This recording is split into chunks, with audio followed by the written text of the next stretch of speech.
I'll be talking about viral keratitis.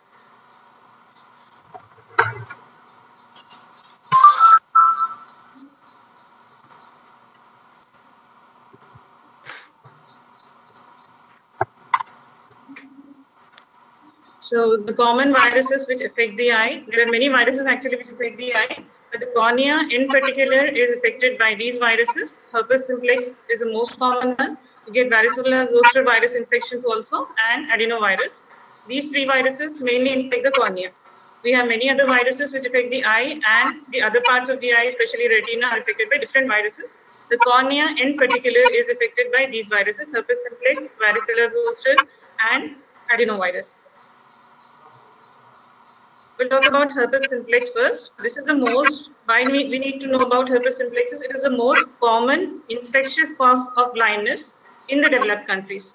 Even in the developing countries, 60% of the cases are because of herpes simplex. But even in the developed countries, the infectious cause of blindness is the most common one is herpes simplex. So we need to know about herpes simplex. There are two types of herpes simplex virus, herpes simplex 1 and 2. It is a DNA virus. Herpes simplex 1 type of virus, the infections take place above the waistline. That is, it is mostly involving the face, the lips, and the other parts. Whereas the HSV2 will affect, type 2 will affect below the waist. That is mostly by venereal diseases. HSV1 is transmitted by close contact with the face of the person kissing, and HSV2 by venereal contact will cause infection by HSV2 virus. And even during the delivery, if the mother is infected during a vaginal delivery, the baby can get infected with the HSV2 virus. Pathogenesis. Primarily, what HSV1 infection occurs in two different forms. One is a primary infection, and then it stays within the body and recurs repeatedly. That is called as recurrent infection. We call it as primary infection when a person has never been exposed to the virus before. This happens usually in the early age group. That is within the first 6 months of life, the infant will have maternal antibodies to protect. So you do not get infection during the first 6 months of age. So from after 6 months of age till teenage group, you get primary HSV1 infection. So once a person is infected with primary infection, it can come in a simpler form, like it can affect the face with rashes, or there can be fever. Once the child has primary infection, the virus will get carried to the sensory ganglion for that dermatome. Supposing we are talking about HSV1, then the sensory ganglion of trigeminal ganglion is the one which is most commonly affected. So after the primary infection, the virus is carried there, and then a latent infection is established. Because how the latent infection is established is the virus DNA gets incorporated into the host DNA. So this will persist indefinitely in the latent state. Whenever the latent state is activated, like whenever there are stressors in the body or the patient's immune system is becoming low, then the virus gets reactivated to give recurrent infections. Till then, it is called as a primary infection. Now, as we have discussed, the age group is between 6 months to about 10 to 12 years of age. Systemic features, the child will have systemic features like fever, rash, malaise, lymphadenopathy, or other features. And skin lesions are common. Skin lesions in herpes infections will occur over the face, around the lips, like herpes labialis, or around the eyes. These are the vesicular rash case. Then conjunctivitis is common. Conjunctivitis, the type of conjunctivitis you see in a herpes simplex virus 1 infection is a follicular type of conjunctivitis, where within the palpebral conjunctiva you can see follicles-like appearance. So it is a follicular conjunctivitis. The keratitis in primary infection is not very severe, but you see small punctate. Punctate means dot-like appearances in the cornea called as punctate keratitis. This is how the features are in a case of primary infection. Now, this is an example of a rash, which is the skin lesion. Here you can see these are small vesicular rash that are seen in a case of primary infection. The same picture, if you see around the lips, it is called as herpes labialis. That is also a part of HSV1 primary infection. Only the mucocutaneous areas are affected. Now, recurrent herpes. So this primary infection, once it is incorporated in the host DNA, then the patient can have recurrent herpes. There are multiple stressors which can cause reactivation. The common stressors are when the patient has fever or any severe trauma, exposure to radiation, any hormonal changes, and when the immunosuppression is there within the host system. Like the patient is having any malignancy or any other immunosuppressive state, then there is a reactivation of herpes infection.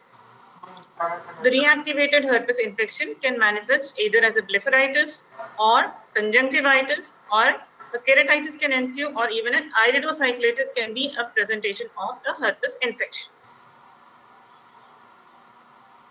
Recurrent herpes, as I told you, the herpes simplex virus 1 from the face, from the eyes, it goes along the sensory nerves to the trigeminal ganglion. So the trigeminal ganglion incorporates the infection, and the reactivated infection is again sent back along the branches of the trigeminal nerve, that is ophthalmic nerve, to the eye. This infection can be of 3 forms. It can be an epithelial keratitis, it can be a stromal keratitis, or a neurotrophic keratitis. We will see each one in detail. Epithelium and stromal, this distribution is based on anatomy. As you all know, the anatomy of cornea, it is composed of 5 layers. These layers are epithelium, Bowman's membrane, stroma, Descemet membrane, and endothelium. When the infection is confined only to the epithelium, you call it as epithelial keratitis. The features of epithelial keratitis are: the patient will have pain, redness, photophobia, blepharospasm, and blurring of vision. Pain because the cornea is having a very rich nerve supply, and because of the irritation, redness, photophobia, and blurred vision. There are 2 particular types of epithelial keratitis depending on the configuration that you see in the case. In the clinical case, it can have a pattern. The pattern can be in the shape of dendrites, then you call it as a dendritic ulcer, or it can be an amoeboid configuration, then you call it as geographic ulcer. We'll see what is this now. Dendritic ulcer.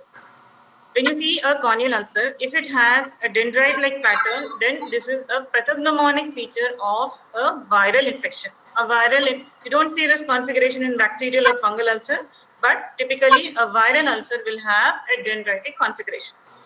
What is the meaning of dendrite? Dendrite means the pattern of a tree.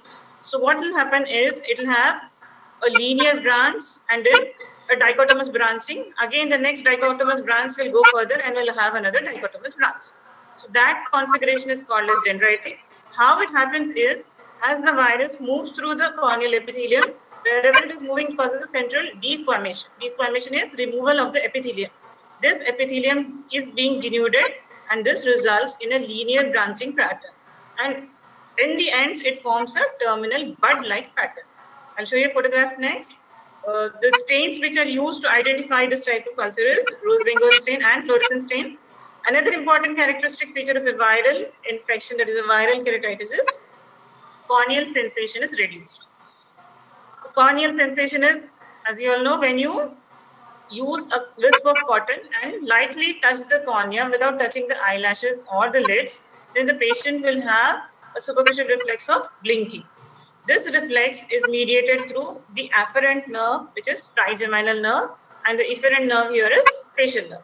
So because the trigeminal nerve is the area where the virus is installing itself, that is the reason why in this particular nerve, as the efferent is affected, the corneal sensation is lost or reduced.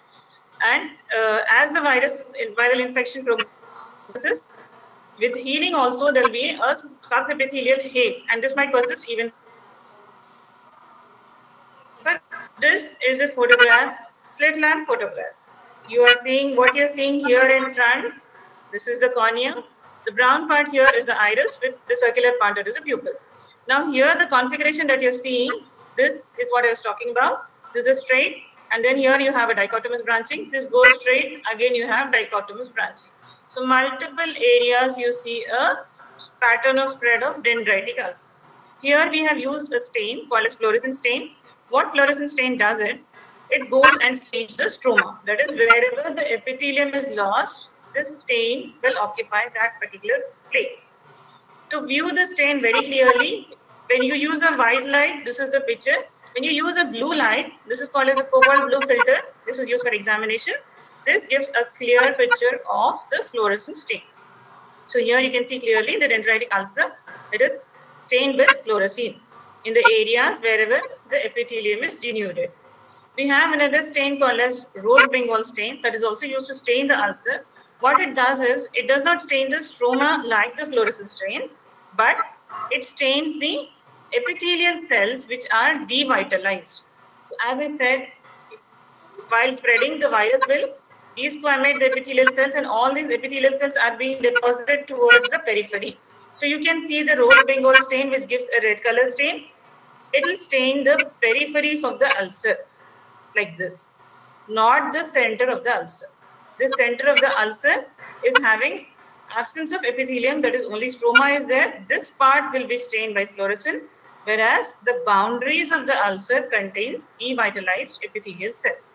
So these cells will be stained by rose Bengal stain. This pattern of staining is typically seen in a viral ulcer. Now, another pattern is discussed in epithelial ulcers. You can have two patterns. One is dendritic and the second one is geographic pattern. The same dendritic pattern, if you see when the terminal ends, supposing this end and this end fuse together, then it appears a big irregular shaped ulcer. This is called as a geographic ulcer. So here you're seeing that because of the fusion of different parts of the dendritic ulcer, you get an amoeboid configuration called as a geographic ulcer. The entire area wherever there is loss of epithelium, the geographic ulcer takes up the stain. So when the geographic ulcer occurs, usually if the treatment is inadequate or because of incorrect usage of steroids. Steroids will also cause epithelial toxicity and will prevent in the corneal healing. In fact, it causes deterioration of the ulcer. So the viral ulcer, which was dendritic, can become a geographic ulcer. Investigation. In a case of viral keratitis, the diagnosis is mainly clinical. The clinical points here are, one is the pattern. Pattern could be dendritic, the most common pattern, or for long-standing cases, it could become geographical. The second point is the corneal sensations. The corneal sensations will be decreased in a case of viral ulcer. Now, few investigations will also help our support our diagnosis. We can do a GMSA stain. The GMSA stain will show multinucleated giant cells. PCR and immunohistochemistry may be done. This will also support the diagnosis. But mainly the diagnosis is clinical, depending on the pattern of viral keratitis. Now the treatment part. The treatment is you use antiviral drugs.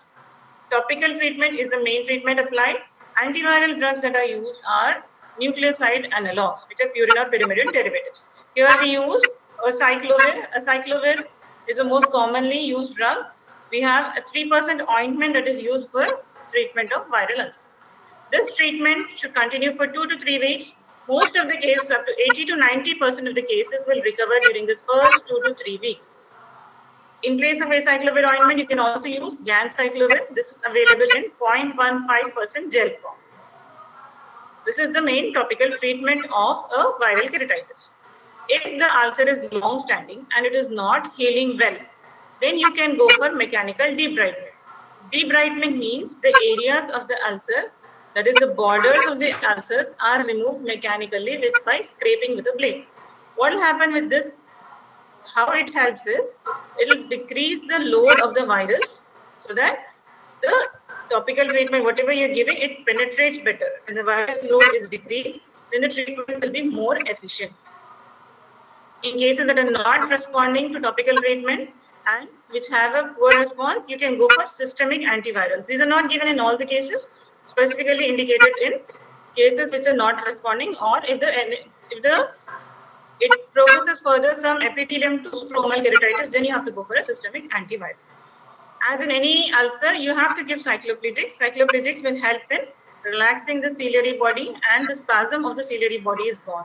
So, along with that, you get, because of the dilatation of vessels, you have more immunity available to fight the virus. So, you have to give cycloplegics to release the ciliary spasm. Moving forward to stromal keratitis. When the stromal layers are involved of the cornea, then it is called as stromal keratitis. Here, the most common type of keratitis you're seeing is called as disciform keratitis. This is more of a hypersensitivity reaction rather than an infection. So it is a delayed hypersensitivity reaction to the virus that you're seeing. The symptoms here are the patient will have blurring of vision and will have colored halos. As you're seeing, the layer of the cornea which is involved is stroma. Stroma is almost forming the 90% of the cornea, and stromal arrangement of corneal fibers is so important for transparency. So if the corneal collagen which is present in the stromal layers is disturbed, then you get blurred vision. And whenever there is a stromal edema, then the patient he'll be seeing colored halos. So these are the symptoms in case of stromal keratitis. The signs are, as I said, there will be stromal edema, and because of the inflammation, there will always be keratic precipitates. Keratic precipitates, as you've seen in the case of iritis secularis, here also you see keratic precipitates. These are nothing but proteinaceous deposits that are seen during an inflammation of the eye. And these are deposited on the back side of the cornea, that is towards the endothelium side. In the Descemet membrane, because of the disruption of the configuration, you see folds in the Descemet membrane called as Descemet's folds. You have one particular characteristic finding in disciform keratitis called as Vesali's ring. As I said, this is a hypersensitivity reaction. There will be antigen and antibody complexes, antigen from the virus and antibody from the host will be deposited in a ring-like pattern called as Vesali ring. I'll show you this. And as in a case of viral keratitis, there will be decreased sensations. So this is the slit lamp picture. This part, whatever you're seeing, is the cornea. I have used a slit. The slit will cut the sections of the cornea. What you're seeing here is, if you start from the layers inside out, here you're seeing this double layered configuration. These are the folds in the Descemet's membrane. This is the type of fold that you see in slit lamp. So this is Descemet's membrane folds. These are the keratic precipitates. These are deposited on the endothelial side of the cornea. So multiple keratic precipitates are seen in case of a stromal keratitis. Now this particular picture is showing us a hazy view. Here you can see it's a ring-like pattern. This is called as a Vesali ring. This ring, it signifies an antigen-antibody reaction at its borders. This is called as Vesali rings in a disciform keratitis.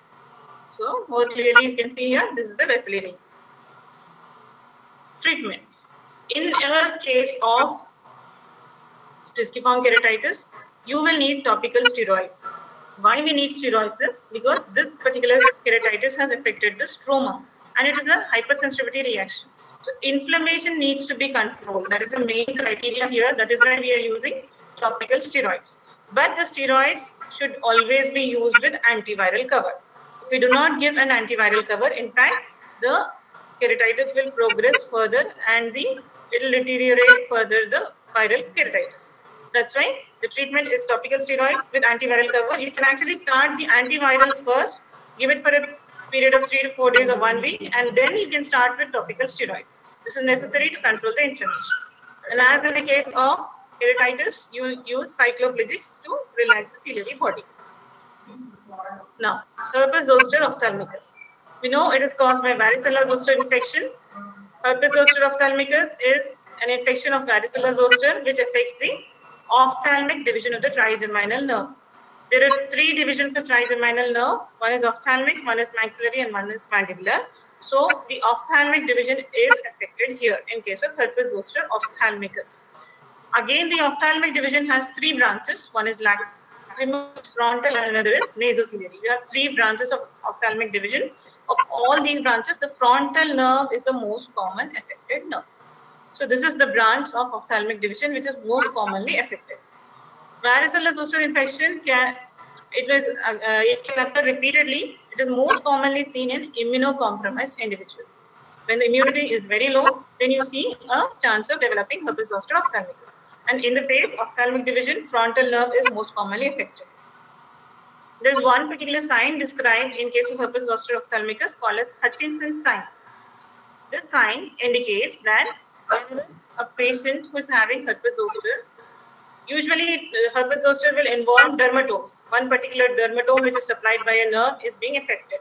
So in the ophthalmic division which supplies the face, if the tip of the nose is affected, Whenever the tip of the nose of the patient is affected, then there is a more likelihood of an ocular involvement. This is called as Hutchinson sign. So if you see a patient who is having herpes zoster on the face and it has progressed up till the tip of the nose, then there is a higher chance that the patient might be having an involvement, ocular involvement, maybe in the form of conjunctivitis or keratitis. We'll see again. The skin lesions. The skin lesions in herpes zoster are very typical. They start as vesicles, then they progress into papules and macules, and then these will burst open and form crust. This crust will fall off, or it can become hemorrhagic crust. So this is a picture which is showing us herpes zoster, involvement of one particular dermatome. So this dermatome here, ophthalmic division is affected. Here the frontal nerve supplies this part of the forehead. So this area entirely is affected in a case of herpes zoster. Supposing the infection spreads here till the tip of the nose, then it gives us an idea that there is a likelihood of ocular involvement. This is called as Hutchinson sign.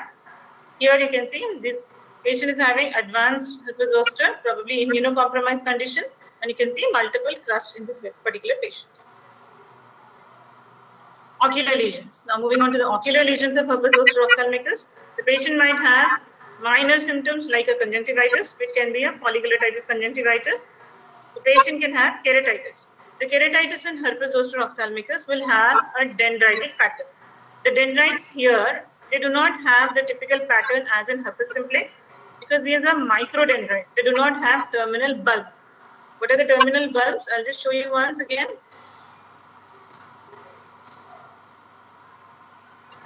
So these are the terminal bulbs. Here, these are called as the buds, terminal buds. This part will be absent in a case of herpes zoster keratitis. Here you'll have microdendritic epithelial ulcers. So these are the microdendritic ulcers. Though they have a pattern of branching, but in the end, they do not have any terminal buds. These are called as microdendritic ulcers. You can have, these are the epithelial ulcers, but you can also have stromal keratitis and nummular keratitis. Stromal keratitis will be again similar to what we have seen previously. That is, the stromal layers of the cornea will be involved. Nummular keratitis is when you have multiple small round configurations in different parts of the cornea, then you call it as nummular keratitis. So the presentation could be a conjunctivitis or it can be an episcleritis. Patients' episclera can be involved or scleritis can be there. Another feature that you see in a case of herpes zoster is keratouveitis. That is, uveitis is also common with the herpes zoster case. Along with keratitis, the patient will have uveitis. This type of uveitis in particular has a chance of developing raised intraocular pressure. So this leads to secondary glaucoma. So these are the features. There is conjunctivitis, keratitis, episcleritis, keratouveitis in particular that can lead to a secondary glaucoma. So these are the features of herpes zoster ophthalmicus. So this is a picture of microdendrites that you see in a case of herpes zoster. Now other complications. So if they are minor, then you are seeing conjunctivitis. But if they're major, then you can see neurological complications. Especially in particular, you have cranial nerve palsies. In the eye, the third, fourth, sixth nerves can get involved. Most commonly, the third nerve is involved. So oculomotor nerve is more commonly involved as a neurological complication, but even the trochlear and abducens can get involved. The patient might have optic neuritis because of the virus itself. Varicella zoster virus can cause optic neuritis. And then in severe cases, the patient might get encephalitis. Encephalitis is one of the causes of severe danger for the patient, which can cause death. Now, coming to the treatment part, here the treatment is mainly systemic. You have to treat the patient with systemic therapy and topical therapy. Systemic therapy is must. Without systemic therapy, the patient will not get treated. What you have to start is you have to start oral antivirals. Oral antivirals, acyclovir is available in 800 mg. This is the dosage of 800 mg, which is given 5 times a day. So this is given 5 times a day for initial a period of 3 to 4 weeks. Later on, tapering of the dosage can be done.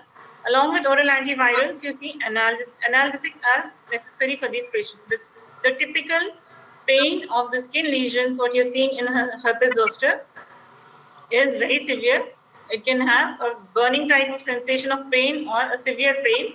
So the patients will have pain that they need analgesics. Sometimes even antidepressants are given to relax the patient to relieve the patient from the pain. If the patient develops any neurological complications, as we have seen, any cranial nerve palsies or optic neuritis, then you have to go for steroids to treat the neurological complications. Along with this, you need to give topical therapy. Topical acyclovir is given in a 3% ointment form. This is also given 5 times a day. Oral antiviral acyclovir is given in 800 mg 5 times a day. Topical acyclovir is also given 5 times a day. It's a 3% ointment. Acyclovir is also available in an ointment form for the skin lesions. For the skin lesions, you give an acyclovir of 5% ointment. And then you give topical steroids and cycloplegics. So these are given to the patient. This is the case which you see after severe complications of herpes zoster. The patient might have problems with the lids. Here the lids are chronically inflamed, and then because of the chronic inflammation, you can see an entropion here with inturning of the eyelashes. The long-standing corneal ulcer itself has led to loss of vision. Just for a brief summary with herpes simplex, I'm talking about herpes simplex here. Herpes simplex can occur as epithelial keratitis or stromal keratitis. In herpes simplex, epithelial keratitis might be dendritic or geographic ulcer. Here, you have to treat them with topical antivirals and rarely systemic antivirals. Whereas in stromal keratitis, it can occur in the form of disciform keratitis or severe stromal necrotizing keratitis can also occur.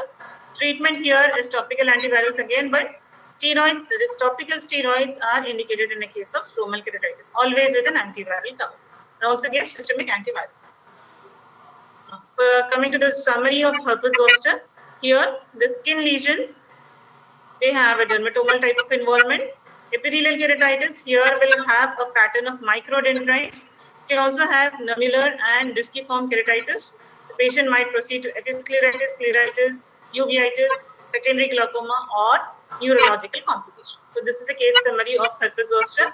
Always, while examining a case of herpes zoster, you have to check even the posterior segment or a fundus examination, because the fundus or retinal involvement is also seen in a case of herpes zoster. Now, a few more infections I would like to tell here. We'll talk about acanthamoeba keratitis. Acanthamoeba is a free-living protozoan. Acanthamoeba keratitis is very rare. This is most commonly seen in case of people who are using contact lenses. That is, contact lens wearers are the ones who are affected by acanthamoeba keratitis. Especially if you are using homemade salines, or if you are using tap water to make those salines, then in that particular water you get acanthamoeba infection. So those acanthamoeba cysts can infect even the lens case that has been in use for a longer time. So the lens case also has to be repeatedly changed along with the contact lens. The signs that you see in case of acanthamoeba keratitis are, you see the involvement of epithelium, which will be raised as ridges, and here you see a pseudodendritic pattern. It is not the typical dendritic pattern, but a few dendrites here and there giving a pseudodendritic pattern. A typical feature of acanthamoeba keratitis, if you see, is radial keratoneuritis. The meaning of this word is keratoneuritis is the nerves of the cornea. The nerves of the cornea are inflamed. Cornea is having a rich nerve supply. The nerves will form around the limbus. They enter the cornea in a radial configuration. So, as you know, the limbus is circular. From the circular limbus, at each level, the nerves will enter into the eye. So, these are arranged in a radial configuration. That's why the pattern of acanthamoeba infection will also be along these nerves. That's why you get a radial keratoneuritis. This might progress to ring abscess and also corneal melting in severe cases. I'll show you. This is a slit lamp photograph of a patient of acanthamoeba keratitis. Here you can see this is the conjunctival part. It is grossly congested. You have circumcorneal congestion here. And this is the cornea. In the cornea, what you're seeing, these lines are the areas which are the areas of keratoneuritis. These are the nerves actually. Around the nerve, you're getting the inflammation. That's why you get a keratoneuritis. Because of the involvement of the nerves, the signs will be severe pain compared to, you're seeing a small infiltrate here, but the type of pain will be disproportionate to the amount of infection. Investigations. Acanthamoeba infection can be clinically investigated. KOH stain, that is potassium hydroxide, will also stain it. We have periodic acid shift base or calcofluor white will also stain the cyst and the wall of the amoeba and acanthamoeba. Culture. The culture which is specific for detection of Acanthamoeba is a non-nutrient agar, which is coated with E. coli. E. coli acts as the nutrition for the Acanthamoeba to grow. So you have to use a non-nutrient agar, which is seeded with E. coli. Gram stain and Giemsa stain will also stain the walls of Acanthamoeba. Confocal microscopy is the technique of examining the cornea under microscope by in vivo technique. That is, within the cornea of the patient, you can actually see the cyst. That is called as confocal microscopy. If available, this can be done to check the Acanthamoeba. This is a picture. It is actually from a corneal biopsy. Here, these are the corneal layers and these are the corneal collagen layers. You can see the cysts here. These cysts are Acanthamoeba cysts. Treatment. Treatment is specific. You need to use amebicides for Acanthamoeba. Commonly used amebicides are, you have to use topical amebicides like PHMB. PHMB is polyhexamethylene biguanide, 0.02% and chlorhexidine 0.02%. You also have other drugs like hexamidine and propamidine. These can also be used. Usually takes, the clinical response takes usually 2 weeks for it to occur. Depending on the course, you can actually increase the duration of treatment, but this is the normal time it responds to the treatment. Sometimes you can also go for systemic treatment like oral ketoconazole can be used. But this is the typical treatment in a case of Acanthamoeba, topical amebicides. That is PHMB 0.02% and chlorhexidine 0.02%. Now, coming to the topic of interstitial keratitis. Interstitial keratitis, the meaning of interstitial keratitis is inflammation of stroma without any involvement of epithelium and endothelium. In herpes, you have seen disciform keratitis or stromal keratitis, but there you have involvement of epithelium also. Here, interstitial keratitis is without any active inflammation of epithelium or endothelium. If the stroma is involved, then you call it as interstitial keratitis. This can happen if the infection is reactivated, if the person is infected with herpes or any other agent previously. Later on, also it can get activated involving stroma. In those cases, we call it as interstitial keratitis. Looking at the causes, herpes is one of the causes of interstitial keratitis. Syphilis, tuberculosis, Lyme disease, and sarcoidosis. We'll deal with syphilis because syphilis is one of the most common causes of interstitial keratitis. In syphilitic interstitial keratitis, it can occur with congenital syphilis or acquired syphilis. Maximum of the cases, most of the cases, almost 90% of the cases are seen in congenital syphilis. Few cases are seen in acquired syphilis. In congenital syphilis, whenever there is involvement, it is a bilateral involvement. Whereas in acquired syphilis, you see a unilateral involvement. You know, there is a Hutchinson's triad that you see in congenital syphilis, wherein the child has Hutchinson's teeth and vestibular deafness, and it is associated with interstitial keratitis. So it is a part of this triad. The interstitial keratitis that you see in congenital syphilis is a part of this triad. So, looking at the features of syphilis, interstitial keratitis, you have 3 stages. Initially, it is a progressive stage, then it goes into the florid stage, and then you have the regressive stage. In the progressive stage, what you see is when the stroma is involved in the beginning, it spreads so that multiple vessels will develop within the stromal layers. Because of the involvement of stroma, it becomes hazy in appearance throughout the cornea. Stromal haze is seen. This appearance is called as ground glass appearance. As the disease progresses, then you see a florid stage. What happens in this particular condition is there will be blood vessels, that is the neovascularization will be there within the corneal layers, that is within the stroma. So these blood vessels, when they bleed, then they'll appear as a pink in appearance because the epithelium anteriorly is not involved. Epithelium is transparent. So the deeper bleed will be appearing lighter in color, called as salmon patch appearance. It will be light pink in color. So this is called as salmon patch appearance. Once the disease has stopped, it goes into the regressive stages.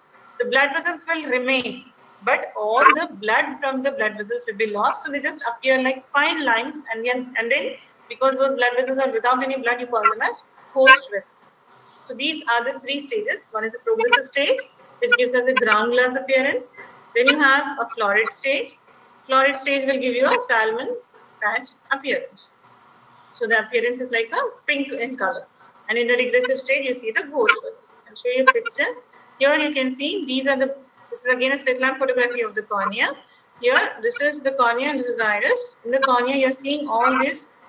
These are the blood vessels. The blood vessels are growing into the cornea. When these are out of blood, then you call them as Gros vessels.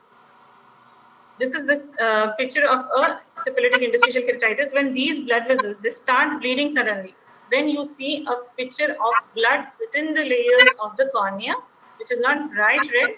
It is a little light in red in color called as salmon patch. This is the picture of salmon patch which you see in interstitial keratitis. A few more things about the cornea, involvement of cornea in various other conditions.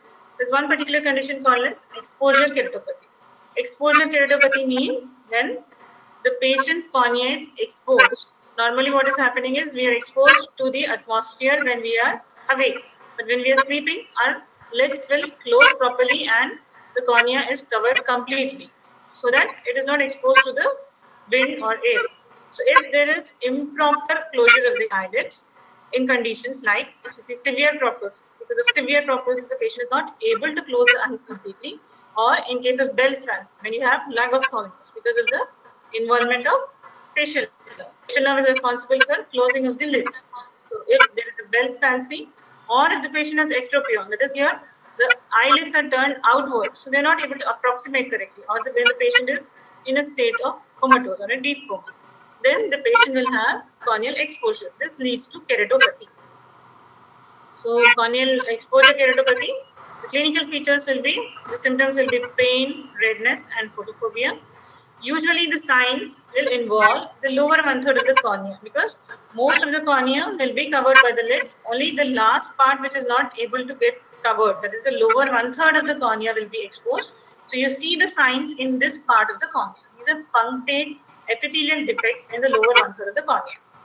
Initially there might be punctate epithelial defects which might progress into ulcerations. There is a corneal ulceration that develops later on if it is a long standing, if the cause is not corrected. So the treatment in these type of cases will be, if you see only punctate epithelial defects, what you can do is you can start the patient on lubricants, artificial tears. This will heal the cornea by providing nutrition to the corneal surface. Lid taping. When the patient is sleeping during the night time, you can just ask the patient to apply a lid tape so that it can cover the lid completely during sleep. A soft bandage contact lens can be used. Bandage contact lens is like a small thinner contact lens, but it will cover the cornea and will protect it from exposure. So that can be used. But the main part of the treatment is you have to treat the cause. Whatever is the cause, that has to be corrected. Unless the cause is corrected, the treatment is not complete. So this is the treatment of a case of exposure keratopathy. You have to give artificial tears, do lid taping in the night time, go for soft contact lenses and treat the cause. The last entity today, I'll be discussing about this Murren's ulcer. What is Murren's ulcer? Murren's ulcer is an inflammatory peripheral ulcerative keratitis. When you're seeing most of the corneal ulcer, that is be it bacterial, fungal or viral, the ulceration will usually involve the central part of the cornea. Here in Murren's ulcer, peripheral part of the cornea will be involved. We call it as a peripheral ulcerative keratitis. The pathology is inflammatory. It is an autoimmune pathology. Autoimmune is the patient will have an autoimmune type of reaction to the corneal. So in the periphery of the cornea, you get a peripheral ulcerative keratitis. So the signs are, the symptoms will be the same. The patient will have pain, redness, photophobia. Usually it can be bilateral, sometimes unilateral, because it is an autoimmune reaction. You see a bilateral involvement. But it can also be a unilateral involvement. So what you see in case of Murren's ulcer is there is a peripheral circumferential ulcer. That is, it will occur along the limbus. This is why you call it as a circumferential ulcer. There will be an undermined edge. Undermined means that particular ulcer is going beneath and it is getting excavated. So it's an undermined and infiltrative bleeding edge. I'll just show you. This is a case of Murren's ulcer. You're seeing the part of the ulcer. This is a slit lamp photograph. You're seeing here the superior part of the cornea is involved. This part of the cornea along the limbus it is involved, and it is a peripheral this circumferential ulcer, you have the leading edge. This is the leading edge. As you see, it is having a leading edge which is undermining the rest of the cornea. So undermining and infiltrating leading edge. If this ulcer stays for a longer time, this is called as the bed of the ulcer. This bed of the ulcer undergoes vascularization. So you see a vascularization of the bed of the ulcer in the case of Murin's ulcers. These are the features: circumferential ulcer, undermined and infiltrated leading edge, vascularization of the bed of the ulcer. The treatment. The main treatment here in case of Murin's ulcer is steroids. Though you do not give steroids in case of other infectious keratitis, but here because the pathology is autoimmune in nature, you have to fight the immunity, so you have to give anti-inflammatory agent, that is a topical steroids have to be given. Without the steroids, the ulcer is not going to decrease. So the topical steroids that we use is Predford 1% eye drops. These are given to the patient. You have to supplement the patient with artificial tears to improve the corneal nutrition. In case of long-standing cases, if the ulcer is progressing circumferentially, sometimes it might involve in the entire 360 degrees also. Initially, 1/4 of the peripheral circumference is involved. As it is progressing, even 360 degrees of the ulcer, the corneal can get involved. In those, what will happen is when excessive cornea is lost, that too in the periphery. As you're seeing here, this part of the cornea is involved and this gets affected. So here the limbus usually acts as a barrier between the conjunctiva and the cornea. This is an anatomical point where the conjunctiva and cornea meet, but it also acts as a barrier. It prevents the conjunctival growth onto the cornea. So if this ulcer persists for a longer time, what happens is the conjunctiva will grow over the cornea from this part of the ulcer, and it even progresses. So once there is conjunctivalization of the cornea loses its transparency. The function of the cornea will get lost. So in such cases, you have to go for a conjunctival resection. How it helps is, it removes that part of the cornea which is in contact of the conjunctiva, which is in contact with the cornea. So that it cannot grow over to the cornea. Cornea is protected for a certain period of time. During this period of time, you can use the topical steroids and artificial tears, and conjunctival resection is the option. In advanced cases, as you see, where you can see bilateral involvement, you have to go for systemic immunosuppression. Use systemic immunosuppressants. You can go for steroids, and you can go for azathioprine or cyclosporin depending on the involvement. Because the cornea is undergoing lysis, that is corneal lysis, keratolysis by collagenolysis, sometimes collagenase inhibitors are used.